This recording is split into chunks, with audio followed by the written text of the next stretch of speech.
Hello student, this is तनु टिप्टान और आज हम बात करने वाले हैं हमारे नेक्स्ट क्वेश्चन पेपर के ऊपर, जिसका नाम है फंडामेंटल ऑफ इंश्योरेंस।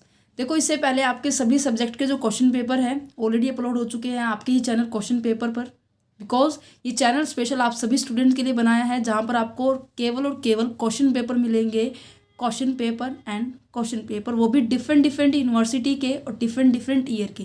देखो, एग्ज़ाम में जाने से पहले मैं आपको बताती हूँ कि आप कम से कम पिछले 3 से 4 सालों के क्वेश्चन पेपर को ज़रूर देख के जाइए, कि जिससे आपको थोड़ा एस्टिमेट हो जाए कि एग्ज़ाम में आने क्या वाला है। कई बार ऐसा होता है कि बच्चों की तैयारी नहीं होती, बच्चों की कम तैयारी होती है, बट क्वेश्चन को ये पता लग जाए कि हाँ, ये क्वेश्चन बार बार रिपीट हो रहा है। जैसे ऑडिटिंग के अंदर ऑडिटर की पावर, ड्यूटी, लायबिलिटी हर साल आता है। जैसे कि स्टॉक एक्सचेंज वाले जो चैप्टर है, स्टॉक मार्केट वाला सब्जेक्ट है, वहाँ पर सेबी की जो क्या होती है, पावर ड्यूटी वाला क्वेश्चन हर बार आता है, राइट। जैसे कॉस्ट अकाउंटिंग और मैनेजमेंट अकाउंटिंग में जो फर्स्ट चैप्टर है, उसकी कैरेक्टरिस्टिक्स, उसकी फीचर, उसके फंक्शन, उसके प्रिंसिपल, ये सभी क्वेश्चन बहुत बार रिपीटेड होती हैं। इसी तरह से बाकी सभी सब्जेक्ट के अंदर कोई ना कोई कॉमन पॉइंट होता है, जो मैं आपको हर वीडियो के अंदर डिस्कस करती हूँ। तो इसलिए कहा जाता है कि आपके एग्जाम में जाने से पहले आपको क्या करना है, अपने क्वेश्चंस पेपर को चेकआउट जरूर करके जाना है। तो आपको सभी सब्जेक्ट जैसे कि human resource management, fundamental of, देखो आप नज़र करना 2022 के 21 के सभी क्वेश्चन पेपर आपको देखेंगे, और ये जो क्वेश्चन पेपर है आपको आपके ही चैनल क्वेश्चन पेपर पर ऑलरेडी मिल जाएंगे।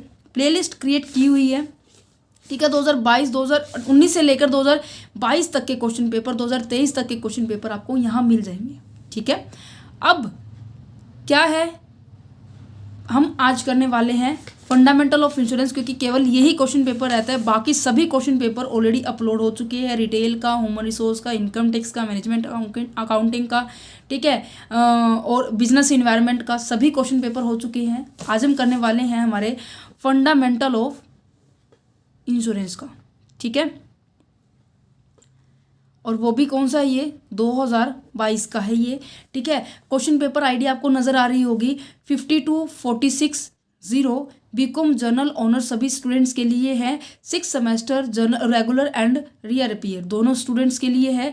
BC602 आपको कोड नज़र आ रहा होगा, और इसके अंदर आपको सेम वही 3 घंटे दिए जाएंगे। दैट मीन्स 180 मिनट के अंदर आपको 80 नंबर का पेपर कंप्लीट करना है। और इंस्ट्रक्शन आपको, देखो मैं आपको हर बार ही बोलती हूँ कि आपको एग्ज़ाम में जाने से पहले आपको कोई ना कोई स्ट्रेटेजी बना के जानी चाहिए कि आपको किस तरह से पेपर को कंप्लीट अप करना है। देखो, आपको 180 मिनट दिए जा रहे हैं, 180 मिनट दिए जा रहे हैं, राइट। और उन 180 मिनट को कैसे यूटिलाइज करोगे, वो भी 80 नंबर के जो पेपर को पूरा करने के लिए, ठीक है। 1 से 2 मिनट, ज़्यादा नहीं कहती, 1 से 2 मिनट आपको क्या करना है, इंस्ट्रक्शन को रीड आउट करना है। ये जो आपको इंस्ट्रक्शन दी हुई है ना, इसको रीड आउट करना है, क्या क्या कह रहा है। वैसे नॉर्मली हर क्वेश्चन पेपर में सेम मिलती है, बट फिर भी आप एग्जाम को स्टार्ट करने से पहले 1 से 2 मिनट आप इसके ऊपर लगाइए, क्या कह रहा है ये, ठीक है। इसके अंदर यही बोला गया आपको 5 क्वेश्चन अटेम्प्ट करने हैं। पहला क्वेश्चन आपको कंपलसरी है, और साथ ही साथ बाकी बचे 8 क्वेश्चन में से कोई भी 4 क्वेश्चन आपको करने हैं, ठीक है। कि फर्स्ट क्वेश्चन क्या कह रहा है कि सबरोगेशन इन इंश्योरेंस क्या होते हैं। ये आपके प्रिंसिपल में से है, प्रिंसिपल ऑफ सबरोगेशन, ठीक है। ये आपको 5 नंबर में दिया हुआ है, ठीक है। ये आपको अटेम्प्ट करना है। एक्सेस लायबिलिटी क्या होती है, ये आपको एक्सप्लेन करना है। नेक्स्ट क्वेश्चन आ जाता है आपका फ्रेट इंश्योरेंस क्या होता है, ठीक है। नेक्स्ट आ जाता है state any 4 right of an agent. Agent के कोई भी 4 जो राइट होते हैं वो आपको एक्सप्लेन करें। देखो, अभी ये 4-4 5-5 नंबर में है, तो आपको कैसे इस क्वेश्चन को अटेम्प्ट करोगे। सबसे पहले आपको हर एक क्वेश्चन के अंदर क्या करना है, इंट्रोडक्शन लिखना है। देखो, मैं आपको हर एक वीडियो के अंदर ये एक्सप्लेन करके बताती हूँ कि ये चीज़ें ज़रूर करनी है, ठीक है। आपकी यूनिवर्सिटी के द्वारा दिए गए पेजेस के अकॉर्डिंग आपको पेजेस फिल करने हैं। जैसे नॉर्मली 40 पेजेस दिए जाते हैं, 30 पेजेस दिए जाते हैं, ठीक है। तो 15 नंबर के अंदर, देखो मैं आपको बताती हूँ, 15 नंबर के अंदर तो कम से कम स्टैंडिंग 4 पेज ऐसे खड़े ऐसे होते हैं ना, 1 2 3 एंड देन 4, ऐसे स्टैंडिंग 4 पेज होने चाहिए, ठीक है। और अगर 5 या 4 नंबर की अगर बात की जाए, तो ऐसे स्टैंडिंग में 1 प्लस में जो हाफ होता है ना, ऐसे एक 1 साइडेड होता है, वो पेजेस आपको फिल करने चाहिए, ठीक है। और उसको फिल करने का तरीका अभी कई वजह ऐसे कहते हैं कि मैम ऐसे कैसे भरे, 4-4 पेज 5-5 पेज ऐसे कैसे भरे। तो आप ऐसे प्रॉपर फॉर्मेट में लिखोगे तो नॉर्मल सी बात है, आपके 4-5 या 6 भी भर सकते हैं कई बार तो, ठीक है। क्योंकि एक स्टूडेंट है, उन्होंने मुझे भेजा था अपनी प्रोसेस के बारे में कि मैंने मैम ऐसे किया, एक क्वेश्चन के ऊपर मैंने इतने सारे पेजेस फिल कर दिए, बाकियों के ऊपर मैंने इतना ध्यान नहीं दिया। आपको ऐसा भी नहीं करना है, ठीक है। प्रॉपर सभी को सेम टाइमिंग देनी है, सेम आपको प्रोसेस अप्लाई करना है। ये नहीं है कि आप स्टार्टिंग में तो बिल्कुल ऐसे सजा सजा के लिख रहे हो। स्टार्टिंग में ही आपको क्या करना है, अपनी स्पीड को इसी तरह से कंसिस्टेंसी बनाए रखनी है कि आपका पेपर पूरा हो जाए पूरी 180 मिनट के अंदर। सबसे पहले आपको इंट्रोडक्शन लिखना है, देन आपको मीनिंग लिखना है, ठीक है। देन उसके बाद आपको क्या करना है, जो आपका मेन कंटेंट पूछा हुआ है, जैसे subrogation of the in insurance पूछा हुआ है, तो प्रिंसिपल है ये, आपके 6 प्रिंसिपल है इंश्योरेंस के अंदर, तो ये मेरे हिसाब से 4th प्रिंसिपल है ये, सब्रोगेशन ऑफ ए प्रिंसिपल।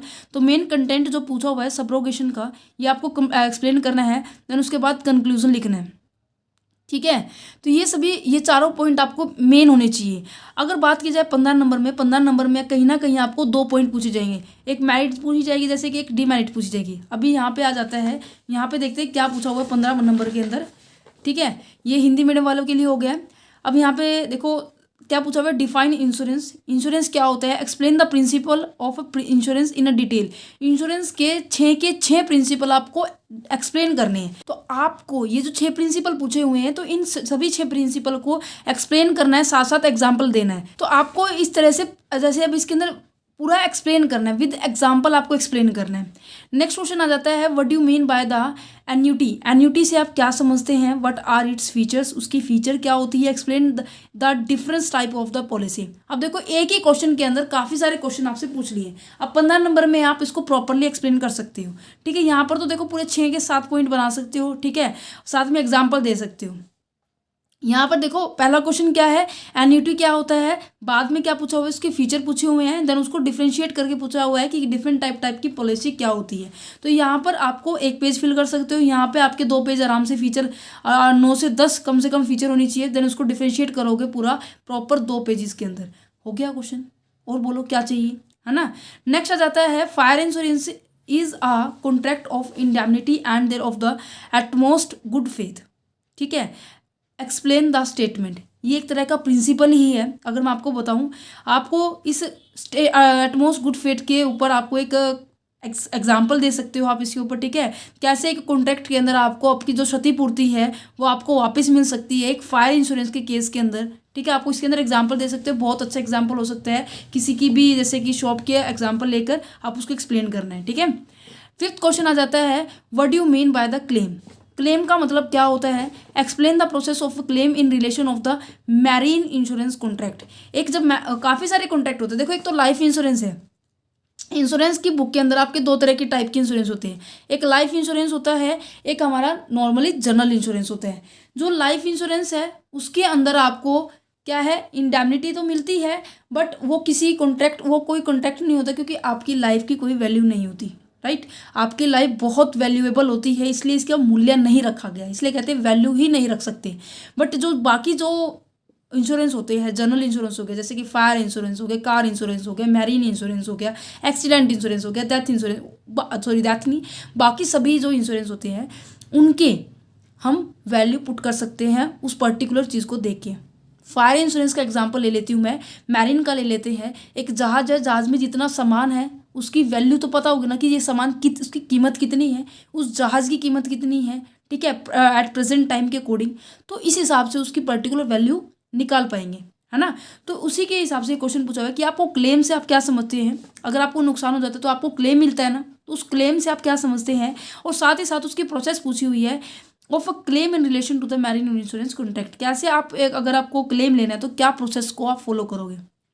एक ट्रिक बताती हूँ आपको, जो मैं अभी तक अपने सभी स्टूडेंट्स को एक्सप्लेन करती हूँ। इंश्योरेंस के चैप्टर में ना, कोई भी लाइफ इंश्योरेंस के प्रोसेस को छोड़ के बाकी जितने इंश्योरेंस है, फायर का है, मैरीन का है, कार का है, ठीक है, उन सभी की प्रोसेस मोस्टली सेम है। आप एक प्रोसेस याद कर लो, बाकी सभी का काम हो जाएगा, ठीक है। नेक्स्ट आ जाता है, देखो what is a motor insurance, same है। Is it compulsory, provide a detail about the type of the risk covered under the motor insurance. Motor insurance के अंदर आपको किस किस तरह के क्या कर सकते हो, रिस्क को कवर अप कर सकते हो, वो आपको एक्सप्लेन करना है, और साथ में मोटर इंश्योरेंस क्या होता है वो भी आपको एक्सप्लेन करना है, ठीक है। नेक्स्ट क्वेश्चन आ जाता है, how the premium is determine under the life insurance. कैसे लाइफ इंश्योरेंस के टाइम आप प्रीमियम को डिसाइड करते हैं, डिस्कस इन डिटेल। आपको डिटेल में डिस्कस करना है। प्रीमियम पता है क्या होता है? जब एक पर्सन, मान लीजिए ये जो इस पर्सन ने और ये कंपनी है, जब ये पर्सन अपना क्या है लाइफ की इंश्योरेंस करवाता है तो ये कुछ एक अमाउंट चार्ज करती है कि आपको अगर 10 लाख का इंश्योरेंस करवाना है तो 10 लाख का कुछ परसेंट जो है अमाउंट आपको इसे डिपॉजिट करा देते हो। ठीक है, इसके पॉइंट ऑफ व्यू से क्या है, ये प्रीमियम है और इसे क्या मिल रहा है, ये कंसीडरेशन मिल रहा है कि मैं इसकी ज़िंदगी के लिए, मैं आपको अगर कुछ होता है तो मैं आपके लिए क्या करूँगा, आपको उस कुछ भी इवेंट हैपन हो जाता है तो उस इवेंट के बदले उस जो घटना घटित होगी उसको मैं कैश में कन्वर्ट करके आपको रिफंड कर दूंगा, आपको इंडेमनिटी दे दूंगा। तो वो तभी देगा जब अगर पहले आप क्या करोगे, पहले अपनी प्रीमियम को पे ऑफ करोगे और जब ये वापस करेगा तो उसे हम कहते हैं क्लेम। ठीक है, तो यही बात की जा रही है कि कैसे इसको डिटरमाइन किया जाता है, इस प्रीमियम को, अगर आप 10 लाख की अमाउंट को इंश्योरेंस करवाते हैं तो। ठीक है, नेक्स्ट आता है write a detail note on how insurance work as a social security tool. कैसे एक इंश्योरेंस एक सोशल सिक्योरिटी टूल की तरह काम करते हैं।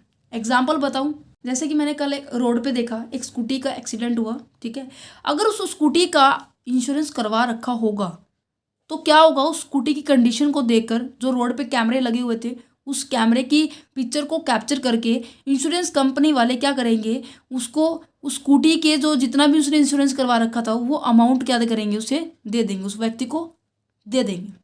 ठीक है, अगर उसने इंश्योरेंस करवाया ही नहीं तो उसे वो जो स्कूटी ठुकी है तो उसे खुद अपने पैसों से ठीक करवाना पड़ेगा, है ना। उसके ऊपर जो भी खर्चा पानी आएगा उसे खुद अपनी पॉकेट से करवाना पड़ेगा, है ना।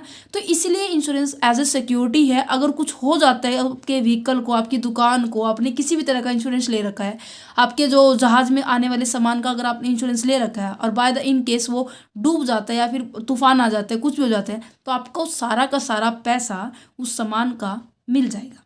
तो इसलिए कहते हैं वो सिक्योरिटी टूल होती है कौन, इंश्योरेंस। ये आपको आपकी बुक के अंदर पूरा अच्छे से एक्सप्लेन किया हुआ है। हर एक टॉपिक को आपको अच्छे से एक्सप्लेन करना है आपके एग्जाम के अंदर भी। नेक्स्ट कहता है कि define insurance agent. Insurance agent को एक्सप्लेन करना है, डिफाइन करना है कि क्या होता है। ठीक है, उसके बाद क्या करना है, explain the procedure for becoming an agent. एक एजेंट बनने की, ठीक है, क्या प्रोसेस रहने वाली है। अगर आप एजेंट बनना चाहते हो तो क्या प्रोसेस आपको फॉलो करके आप एक एजेंट बन सकते हो। ठीक है, तो इंश्योरेंस एजेंट क्या होता है।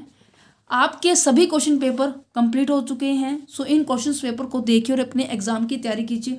देखो मैं आपको बताती हूँ 6th सेमेस्टर का जो सिलेबस है ना, बहुत बहुत आसान है, बिल्कुल मैं कहती हूँ बहुत, मतलब कि 5th सेमेस्टर के कंपैरिजन में आपका 6th सेमेस्टर बहुत आसान है। क्योंकि देखो HRM के अंदर भी 8 चैप्टर हैं, ह्यूमन रिसोर्स मैनेजमेंट जो इंश्योरेंस वाले के अंदर भी 6 चैप्टर हैं, रिटेल के अंदर 12 से 14 चैप्टर हैं, मैनेजमेंट अकाउंटिंग के अंदर भी 10 से 12 चैप्टर है, इनकम टैक्स में थोड़े से ज़्यादा चैप्टर हैं। बाकी सभी सब्जेक्ट के अंदर 10 से 12, 5 से 6 से 8 इतने ही चैप्टर है और बहुत ही आसान लैंग्वेज है और ऐसे टॉपिक आए हुए हैं जो आपने ऑलरेडी पढ़े हुए हैं।